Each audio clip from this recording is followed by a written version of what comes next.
창세기 다시 읽기라고 해서 제가 한동안 했었는데 오랜만에 다시 창세기를 한번 해보려고 합니다. 조금 타이밍을 기다리고 있었는데 더 좀 미루기가 그래서 이번에는 이제 창세기 4장 내용만 다음 주 아마 그 다음 주까지도 하게 될 것 같은데 창세기 4장 내용까지만 하려고 합니다. 창세기 4장은요, 여러분들이 잘 아시는 그 가인과 아벨의 이야기가 나옵니다. 그래서 이 4장에 나오는 이 가인과 아벨의 이야기가 되게 유명한데 사실은 이 4장이 아벨에 대한 것보단 4장은 가인에 대한 이야기다 이렇게 생각하시면 됩니다. 우리가 가인이라고 그렇게 하면 사실 그 경건한 동생 아벨을 비참하게 죽인 좀 악하고 무자비한 야만적인 사람이라 그렇게 생각이 드는데, 그런데 창세기는요 그 가인과 그의 족보에 대한 이야기를 꽤 이 4장이라고 하는 한 분량 전체에 많이 할애하고 있습니다. 왜냐하면 제가 생각할 때 이 가인에 대한 이해가 창세기를 이해하는데 굉장히 중요한 관점을 제공해 주고 있기 때문이라고 생각하는데요. 오늘 이러한 가인의 이야기, 이 가인의 서사라고 하죠. 가인의 이야기에 있어서 우리가 대표적으로 오해하고 있는 두 가지 면이 있어요. 하나는 전반부에 나오는 이 가인이 드린 이 예배와 관련되어 있고요. 그 다음에는 이제 후반부에 나오는 가인의 어떤 그 사람됨, 가인이란 사람이 어떤 사람인가, 그의 자손들은 어떤가에 대한 그 평가에 있어서 조금 우리가 오해하고 있는 부분들이 있는 것 같아요. 그래서 이런 부분에 대해서 좀 말씀을 드리려고 합니다. 이러한 오해는요, 사실 이제 창세기의 그 11장까지의 내용에 대해서 그걸 어떻게 이해하느냐라고 하는 것과 관련이 있는데, 여러분들 요즘 아실지 모르겠지만 요즘 그 창조론과 관계되어져서 모 신학교 교수님이 조금 해임 처분을 받게 되어지는, 그래서 좀 시끌시끌합니다. 저도 사실은 좀 다음에 기회가 된다면 이 창조에 대해서, 창조 기사를 빌해서 이 창세기 전반부의 내용에 대해서요 좀 다시 좀 정리하고 설명을 하는 시간을 가지면 좋겠다라고 생각이 들어요.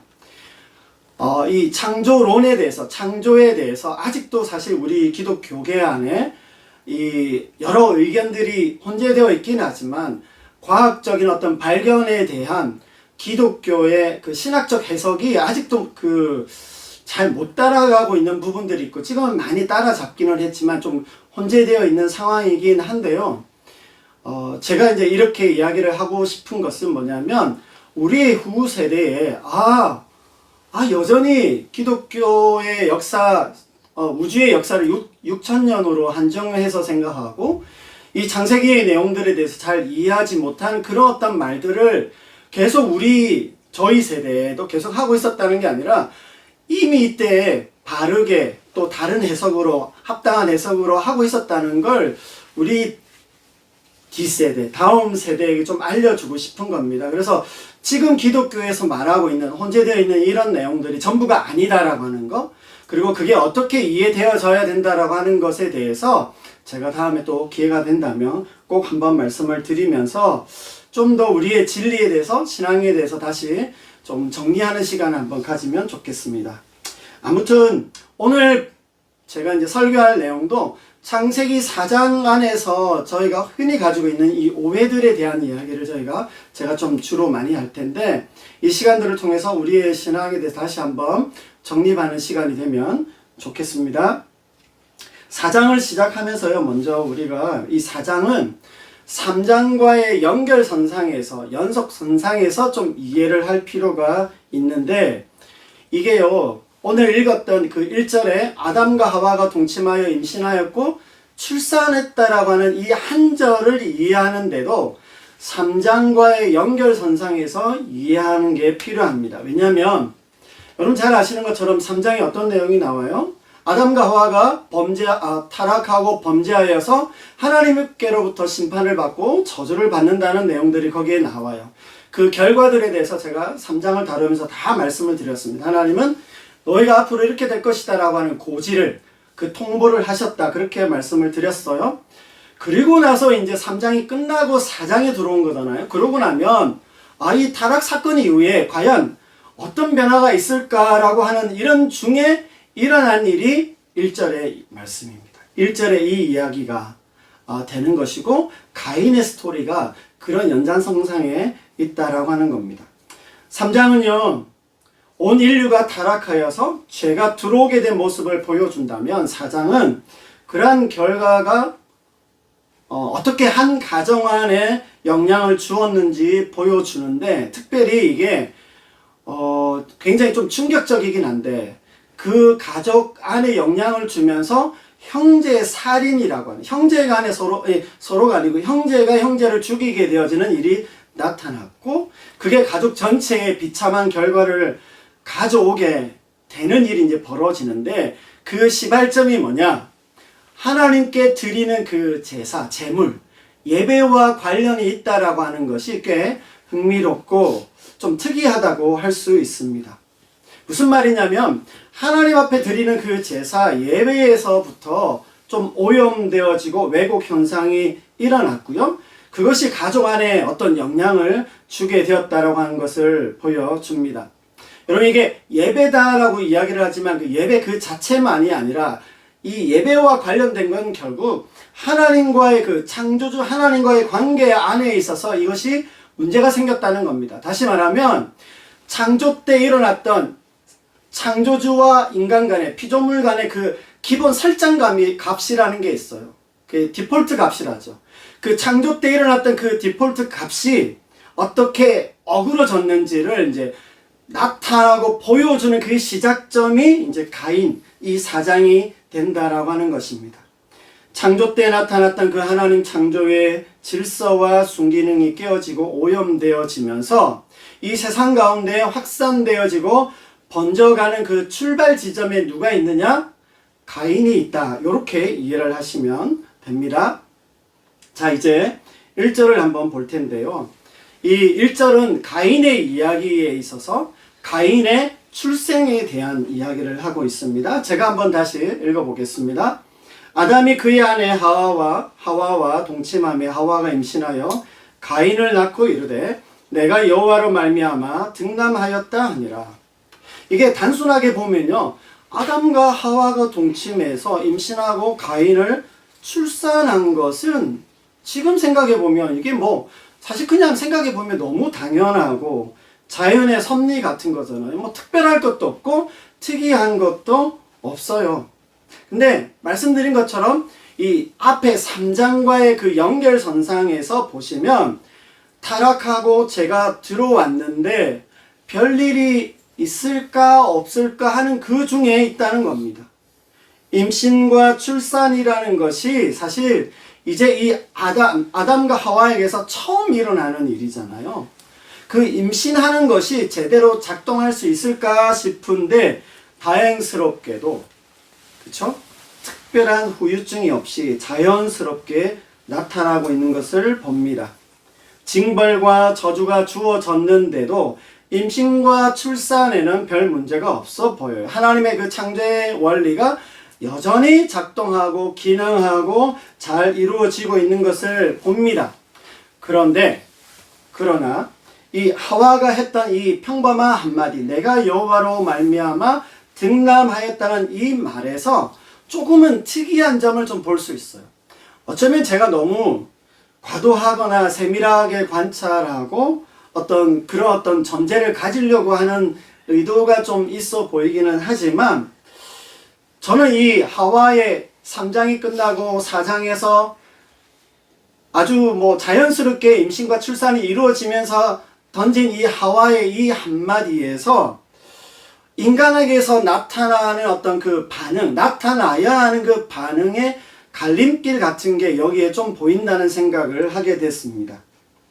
타락 사건이 있고 나서는요, 인간의 그 삶과 인생에 있어서 기본이 되는 전제에 있어서 이 말에서 어떻게 반응하느냐에 따라서 두 갈래 나뉘는 그 분기점이 되는 게 하와의 이 말이 아닐까라고 하는 생각이 드는데 사실 이 말을 통해서, 이 말을 기점으로 해서 가인과 아벨의 제사 이야기에서부터 두 가지 반응이 확연하게 드러나고요.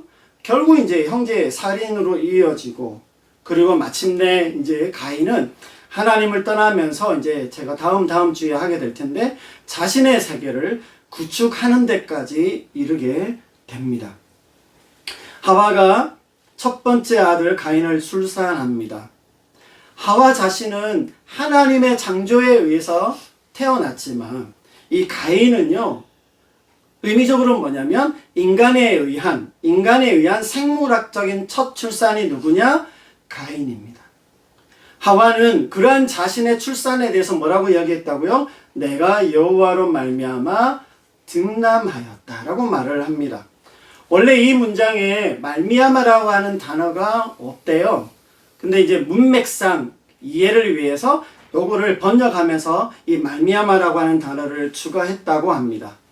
여러분, 이 한 절에 대한 해석에 있어서도요, 어떻게 해석하느냐에 따라서 의견이 좀 나뉘는데, 어떻게 해석하느냐에 따라서 하와를 부정적으로 그릴 수도 있고 긍정적으로 볼 수도 있습니다. 그래서 하와를 높였다가 낮췄다가 할 수도 있는 게, 이걸 어떻게 보느냐, 저 말미암아를 빼느냐 넣느냐에 따라서 달라지게 됩니다. 근데 오늘은요, 제가 이 구절을 좀 긍정적으로 은혜롭게 읽어보려고 합니다. 그래서 부정적으로 해석하는 것도 저 말미암아와 관련 있지만, 긍정적인 해석도 이 말미암아와 관련 있고 말미암아를 넣어서 해석을 하려고 합니다. 아무튼 이 3장의 타락의 결과로, 여러분, 우리가 3장에서 하나님께서 하신 말씀이 출산할 때 그 고통과 어려움이 있을 것이다 라고 하는 것을 말씀하셨다는 걸 우리가 들었습니다. 그래서 이게 뭐 출산할 때 고통만이 아니라 출산 자체에 대해서 사실 불확실한 것이 아닐까 싶은 생각이 들었는데, 다행스럽게도 하나님의 어떤 창조 행위가 아닌 인간에 의해서 재생산이 이루어졌고, 그게 가능하게 계속 이어지는구나 라고 하는 것을 확인하게 됩니다. 그런데 오늘 이 하와의 이 한마디 안에서 보면 뭔가 달라진 그 배경과 환경과 조건이 있다라고 하는 것을 우리가 조금 캐치해낼 수가 있습니다. 분명 하와는요, 그 3장의 어떤 그 바뀌어진 상황 속에서, 자기가 그 뒤틀어진 그 조건 속에서 하나님의 창조의 역사를 계속 했다는 거, 사실 그거에 어려워 보였거든요. 그래서 하와의 이 말은 그런 의미도 있어요. 야, 내가 그 어려운 일을 해냈다 라고 하는 그런 어떤 감탄과 희열이 여기에 숨어 있기도 합니다. 그러나 여러분, 여기에서 중요한 건 뭐냐면 여호와로 말미암아 가능하다라고 하는 것을 하와가 분명히 말하고 있다라고 하는 겁니다. 여러분, 한번 생각해 보세요. 처음 창조, 그러니까 죄가 들어오지 않은 상태, 처음 창조의 상태라고 하면, 여러분, 이 임신하고 출산하는 게 어땠을까요? 이게 숨 쉬듯이 너무 자연스럽게 그렇게 될 수 있는 일이었지만, 이 3장의 타락 이후의 세상에서는 어떻게 돼야 돼요? 더욱 힘을 써야 돼요. 그러니까 자신의 인생과 삶에서 그 중요한 조건으로 뭘 해야 되냐면, 더욱 애쓰고 힘써야 된다는 게 여호와로 말미암아야 된다라고 하는 것을 이 하와가 말하고 있다라고 하는 것입니다. 여호와를 의존하는 삶을 살아야 한다는 그런 믿음과 신앙의 그 삶의 조건을 확인해주는 첫 번째 말이 뭐냐? 내가 여호와로 말미암아 득남하였다. 내가 가인을 얻었다. 이 말이 된다라고 하는 겁니다. 여러분, 이렇게 창조에서 타락으로 이어지는 이 세상의 환경 안에 4장이 놓여 있습니다. 그래서요, 여호와로 말미암아라고 하는 이 한마디는 인간에게 있어서 굉장히 절대적이고 절대 필요한 어떤 전제를 가지고 있는 말입니다. 그래서 이것을 따라 사느냐 아니냐에 따라서 어떻게 달라지는지를 보여주는 게 4장의 이후의 창세기의 내용이다, 그렇게 말할 수 있고요. 이 말을 어떻게 따르느냐 아니냐에 따라서 갈림길이 되어진다라고 하는 것을 볼 수 있습니다. 하나님의 창조에서 하나님으로 말미암고 하나님께 의존된 삶은 사실 숨쉬는 공기처럼 너무나도 자연스럽고 어렵지 않았을 거예요. 그러나 타락한 이후의 세상, 죄가 들어온 그 세상에서 살아가는 우리에게는 이 하나님으로 말미암는 삶, 하나님께 의존하는 삶이라는 것이 우리 가운데 이루어지기 위해서는 고통도 따르고요. 애를 쓰고 힘써야 한다라고 하는 것을 이미 여기에서 보여줍니다. 애쓰고 힘써서 나타나는 하나의 열매이지 그냥 되어지는 일은 아니다라고 하는 겁니다. 여러분, 우리가 기도와 말씀에 시간을 들이지 않고요, 하나님께 예배하지 않고 하나님을 생각하지 않으면서 또 말씀을 들을 때 순종하려고 듣지 않으면서 이 여호와로 말미암아가 가능할 거라고 생각할 수 없습니다. 그렇게 하지 않으면서 여호와로 말미암아가 가능하지 않습니다. 우리의 믿음과 신앙에서 힘쓰고 애쓰며 우리를 맞추어 가야만 가능한 것이 뭐냐? 여호와로 말미암는 하나님을 의존하는 삶인 것을 우리가 기억하면 좋겠습니다. 여러분, 우리의 마음은요, 오히려 너무나도 숨쉬듯이 자연스럽게 그냥 휘리릭 흩어져 버리고 흘러가 버리는 것을 많이 경험하게 됩니다. 그래서 믿음과 신앙 안에서 하나님을 의지하고 의존하기를 굳게 해가는 여호와로 말미암는 그 삶을 살아가시는 우리 모두가 되시기를 바랍니다. 아멘. 이제 가인과 아벨의 이 예배 얘기로 한번 들어가 보겠습니다. 2절에서 5절까지 말씀인데요. 하와가 이제 가인의 동생 아벨도 출산합니다. 근데 아벨을 낳으면서는 성경에 어떤 말도 나오지는 않습니다. 가인은요, 얻다, 획득하다라는 뜻이 있는데, 아벨은 그 전도서에 헛되다라고 하는 말로 쓰이는 하벨과 같은 단어입니다. 동생 아벨을 낳았을 때는 헛되게 사라진다, 뭐 이런 의미를 준 거죠. 그래서 가인의 이름에 비해서 아벨은 좀 이상하다? 왜 그랬을까? 우리가 생각할 때는 아벨이 더 경건한 사람인데 아벨에 대해서 이렇게 말을 했구나. 뭐 이런데 요건 또 설명할 게 많지만 요건 좀 넘어가고요. 제가 가인의 이야기를 하면서 말씀드리고 싶은 건 뭐냐면, 가인의 이름이 뜻이 뭐라고요? 얻다, 획득하다는 뜻이 있어요. 그래서 가인은 참 그런 사람이에요. 그런 사람입니다. 저희가 앞으로 살펴보겠지만, 근데 이 가인에게서 하와가 말했던 여호와로 말미암아가 빠지게 된다면, 여호와로 말미암아가 그 빠진 인생이 어떤 모습이고 어떻게 흘러가는지에 대해서 저희가 가인을 좀 보면서 생각해 보려고 합니다. 이제 그렇게 가인과 아벨이 출생하고 자랐고, 이들은 서로 다른 직업을 가지게 됩니다. 아벨은 양치는 자가 되었고요, 가인은 농사 짓는 사람이 되었습니다. 여러분, 아담은 무슨 직업이 뭐였을까요? 농사 지었을 겁니다. 그러니까 첫째 아들 가인은 아버지 아담을 따라서 농사 짓는 농부가 되었고요.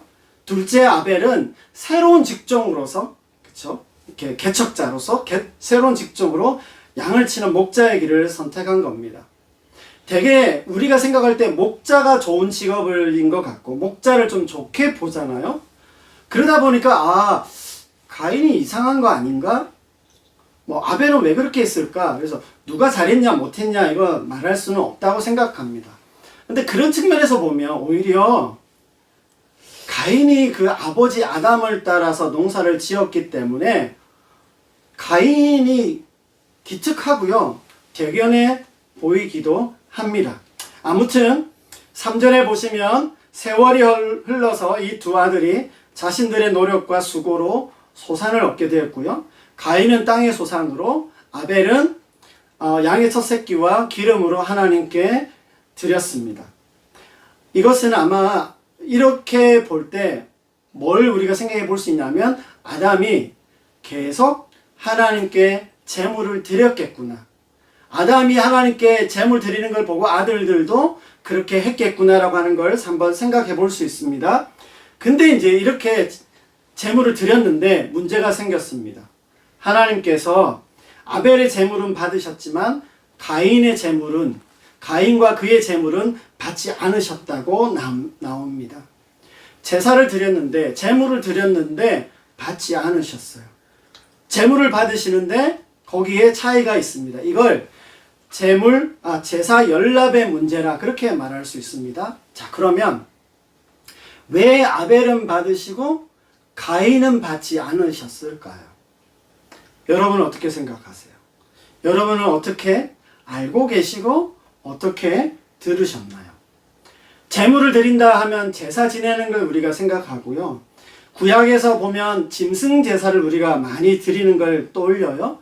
그렇게 생각하면 아벨이 양을 드렸기 때문에 피의 제사를 드려서 하나님께서 이 예물을 받으셨을 것이다. 그리고 우리가 예수님을 생각할 때 어린 양 대신 그 예수님을 생각해 보면 아벨이 벌써 이런 예수님을 표상하는, 상징하는 이 어린 양 제사를 드렸기 때문에 하나님께서 아벨의 제사를 받으셨을 것이다. 가인은 짐승의 제사를 안 드렸기 때문에 하나님이 받지 않으셨다라고 우리가 많이들 이야기합니다. 근데 사실 이 본문에서 보시면 어디에도요, 피에 대한 얘기는 나오지 않아요. 가인이 그러면 농부였다고 해도 양으로 교환해서 이 양으로 제사를 드렸어야 했을까요? 그렇죠? 그러니까 율법에 대한 제사 이야기를 우리가 많이 설교하고 어린 양 대신 예수님의 그 피 흘리신 그 사역을 우리가 많이 설교를 하다 보니까 가인의 어떤 제물과 제사의 이 문제점이 짐승을 드리지 않았기 때문이다라고 아직 설교를 많이 하고 있는데, 아직도 이렇게 말하는 설교하는 교회나 목사는요, 듣지도 마시고 죄송합니다. 듣지도 마시고 찾아가지도 마십시오. 여러분, 피의 제사나 예수님의 어떤 어린 양 대신 희생 제사가 틀렸다는 말을 하는 게 아니고요. 가인 예배가 왜 받아들여지지 않았냐를 이야기할 때 그렇게 말하는 것은 조금 너무 과도하다라고 하는 것입니다. 건전하고 복음적인 교회나 목사님들은 더 이상 이제 이렇게 가인의 예배를 말하지 않아요. 여러분, 우리가 성경 전부를 예수님으로 해석하고 조명하면 너무 좋아요.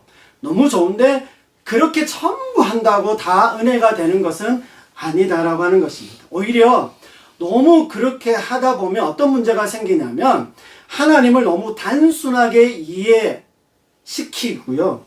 너무 극단적으로 하나님을 비춰지게 한다라고 하는 겁니다. 그러면서 제사나 예배 자체에 대해서도 그렇고 하나님에 대해서도 우리가 오해하게 만드는 겁니다.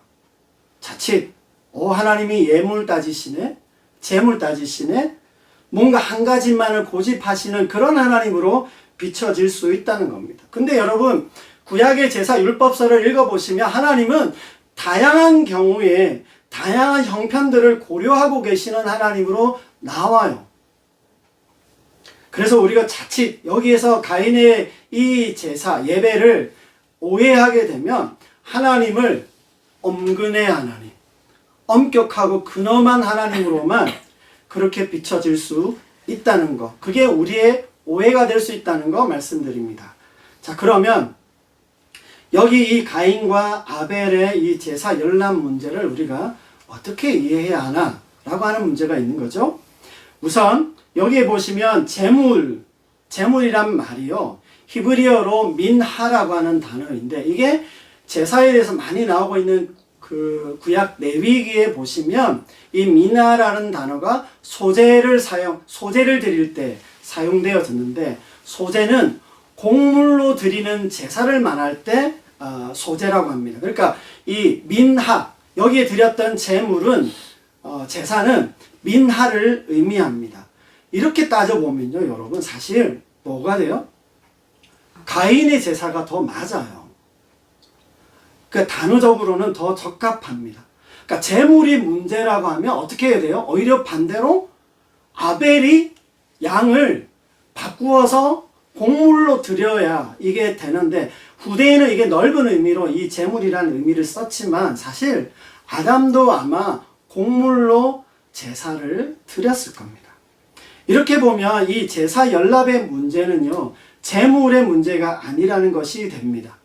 자신의 소산과 소출로 드린 그 제사 자체는 아무 문제가 없어요. 하나님께서 그런 거 가리지 않으시고요. 후에 율법의 규정에도 그런 모습들을 보여주십니다. 결국 문제가 뭐냐라고 했을 때 재물의 문제가 아니라 제사를 드리는 사람, 제사자의 문제가 있다라고 하는 겁니다. 그래서 제사에 대해서 계속 이야기하고 있는 이 레위기를 잘 읽어보시면 재물에 대해서도 여러 가지로 말씀하고 강조하고 있기는 하지만 더 중요하게 보는 것은 제사하는 사람의 마음의 그 태도와 자세를 강조하고 있습니다. 하나님에 대한 그 마음의 상태에 따라 그 재물의 선택까지 영향을 주기 때문입니다. 무엇을 얼마를 드리냐라고 하는 이 문제라기보다는 제사 드리는 사람의 문제라고 말할 수 있습니다. 이러한 제사자의 문제로 인해서 가인의 예배를 이해할 때 제가 두 가지 정도를 말하고 싶은데 오늘은 그 하나만 이야기를 하겠습니다. 다음 주에 요걸 계속 하나 더 남은 하나를 말씀을 드릴 텐데요. 6절과 7절에 하나님께서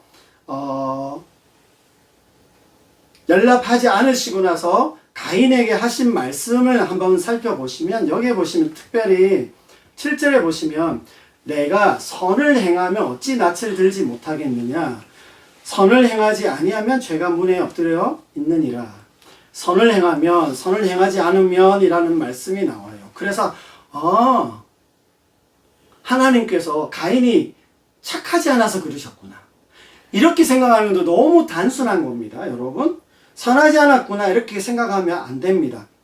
사실 여기 착하냐 아니냐 이게 뭔지에 대해서도 이걸 제가 다음 주에 더 말씀을 드리겠지만, 이렇게만 이야기를 하다 보니까 이 가인의 예배에 대해서도 우리가 오해를 하고요, 가인 자체에 대해서도 가인은 악인이야, 무조건 악인이라고만 생각하는 오해를 하게도 됩니다. 이 가인과 아벨에 대해서 신약 성경에 제가 검색을 해보니까 딱 세 군데에만 언급이 되어져 있는데요. 그 중에서 사실 히브리서가 가장 중요해요. 여기에 보시면 왜 아벨의 제사를 하나님께서 받으셨는지 나오는데, 히브리서 11장 4절 말씀을 우선 요 4절 말씀만 같이 한번 읽어보겠습니다. 시작. 믿음으로 아벨은 가인보다 더 나은 제사를 하나님께 드림으로 의로운 자라 하시는 증거를 얻었으니 하나님이 그 예물에 대하여 증언하심이라. 그가 죽었으나 그 믿음으로써 지금도 말하느니라. 요한일서 3장 12절에 보시면 가인같이 하지 말라. 그는 악한 자에게 속하여 그 아우를 죽였으니 어떤 이유로 죽였느냐. 자기 행위는 악하고 그의 아우의 행위는 의로움이라. 그래서 여기서 가인의 길도 나오는데요. 착하고 의롭다. 그래서 착해야 의로운가 이렇게 이해를 할 수 있는데, 사실 히브리서 11장 4절의 말씀에 보시면 아벨에 대해서 말씀하고 있는 게 뭐예요? 믿음으로라고 하는 겁니다. 믿음으로. 결국에는 어떤 문제냐? 믿음으로의 문제다라고 하는 겁니다. 믿음으로 하느냐 아니냐의 문제인 거예요. 이게 뭐예요? 하나님과의 관계 안에서 가인이 믿음과 신앙으로 했느냐라고 하는 문제입니다. 하나님에 대한 가인의 이 믿음과 고백이 사실 그의 가치관과 세계관이 다 투영되어지는 행위다라고 볼 수 있어요. 하나님에 대한 태도와 믿음에 있어서 가인과 아벨이 갈라집니다. 거기에서 달라집니다. 왜 가인이 이렇게 했는지, 선을 행한다는 것이 뭔지에 대해서는 제가 다음 주에 살펴보겠지만, 아무튼 신약 성경에서 아벨에 대해서 뭐라고 이야기하냐면 아벨은 믿음으로 예배를 드렸다라고 말하고 있어요.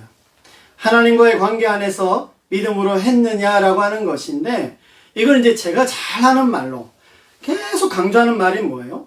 아벨은 하나님 안에서 하나님과 함께하는 사람이었어요. 제사로 예배로 나아갈 때 또 하나님을 생각할 때마다 아벨 안에는 하나님에 대한 그 믿음의 태도가 있었다라고 하는 것입니다. 오늘 아벨을 의인이라고 말하고 있습니다. 아벨이 의인이 되는 것은 아벨이 조금 더 착해서가 아닙니다. 아벨이 의인이 된 것은 하나님을 의지하고 하나님의 하나님 되심, 그 창조주와 주관자 되심을 인정하고 의지했기 때문에 의로 인정된 것이고요.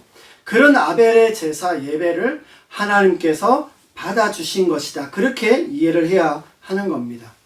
착하다고 의롭고 착해야 의로운 것이 아닙니다. 의로움은요, 하나님을 의지할 수 있는 믿음 안에서 의로운 것이에요. 그걸 하나님께서 의롭다 해주시는 겁니다. 여러분, 하나님 믿는다고? 그래야 하지만, 사실 그래야 하지만 하나님 믿는다고 항상 착한 것도 아니고요. 절대 착한 것도 사실 불가능합니다. 근데 우리가 하나님 앞에서 의롭다 인정받을 수 있는 것은 그러한 하나님에 대한 믿음으로 의해서 그러한 하나님을 의지하고 의존하는 그 믿음이 있기 때문에 하나님께서 우리를 의롭다고 말씀해 주시는 겁니다. 하나님으로 인하여서 그 삶이 통제되어지고 훈련되어지고요. 하나님으로 말미암는 그 동기 유발들이 있고 하나님으로 말미암고 싶어하는 그 목적이 있는 그 삶이 그 안에서 나타나기 때문에 하나님께서 의로 인정해 주시고 받아 주신다라고 하는 겁니다. 여러분, 이 말을요, 오늘 하와가 한 말로 옮겨보면 뭐가 될까요? 여호와로 말미암는 삶, 여호와로 말미암는 삶이 바로 이와 같다라고 하는 것입니다. 이제 설교를 마무리하겠습니다. 가인의 제사는 하나님께 드린 제물에 문제가 있는 것이 아니라 제사하고 예배하는 그 사람, 제사자에게 문제가 있다라고 하는 것을 보여줍니다. 하나님과의 그 관계 안에서 보여주는 믿음의 태도가 어떠하냐라고 하는 것이 문제인 것입니다. 여러분, 우리는 다 하나님을 믿는다고 합니다. 하나님에 대한 믿음이 있다고 말합니다. 적어도 우리는 신앙생활을 시작할 때 이미 오래전 다 시작을 하셨는데요. 믿음이 있어서 시작했다라고 말할 수 있습니다. 그런데 정말 지금 현재 우리의 삶을 통해서 하나님과의 관계 안에서 믿음으로라고 하는 이 신앙이 여전히 우리 안에 잘 유지되고 있고 변하지 않고 지속되어져 가고 있는가라고 하는 것은 또 다른 문제라고 생각을 해요. 그래서 정말 여호와로 말미암는 하나님을 그 믿는 신앙으로 살아가는 그 삶이 우리에게 계속 있는가라고 하는 것을 한번 생각해 보면 좋겠습니다. 우리가 오늘 앞에서 찬송가 135장을 찬송했는데요. 거기에 나오는 가사처럼 세월 지나고 변할지라도 한결같은 우리 주 예수님처럼 세월 지나고 세상은 변하고 변해가더라도 어저께나 오늘이나 어느 때든지 우리도 여전히 변함없이 여호와로 말미암아 살아가는 그 믿음으로 여호와로 말미암는 그 삶을 살아가는 그 신앙으로 잘 살아갈 수 있기를 여러분 모두 축복하고